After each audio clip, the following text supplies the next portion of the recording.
So I'm just going to give my breakdown. I'll do a more in-depth breakdown on YouTube later this morning, probably around 10 a.m. And I've got to say, I liked it. Sorry, Delilah is playing with her toys this morning. So if you guys hear squeaky toys, it's just my little Poopy. She's wide awake and already went out and pottied, and now she's playing with her toys. I wouldn't be honest with you guys if I told you guys I wasn't just slightly disappointed in everything with the Lore Lodge, but overall I was pleased. So what do I mean? So we've been having problems with this unscrupulous PI hired by the mom and stepdad, manufacturing reports he's not authorized to make, has no credentialing in those areas, you know, is saying he's using AI to prepare the reports.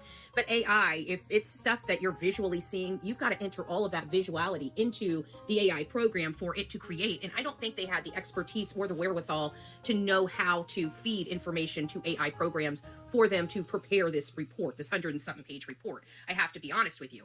So I think I like the baseline questioning. Like, I felt like he was just getting a baseline last night. So I'm not going to be ultra critical with the Lore Lodge in his handling of it. I mean, everybody's going to handle their interviews the way they're going to handle them.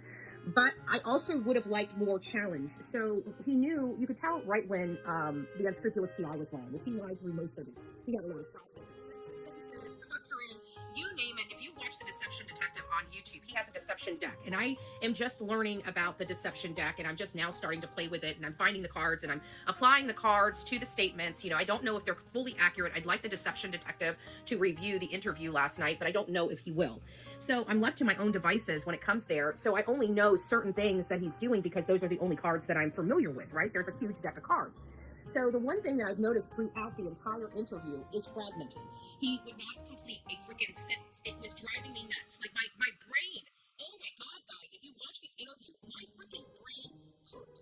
It hurt like there was no tomorrow. I felt confused. He wouldn't answer a stinking question. He wouldn't make a complete sentences. He was bouncing all over. He was too busy trying to convince us he was involved in the case, and he kept bouncing all over the place. My brain was mush. So I'm not the only one. Okay, Nicole, thank God.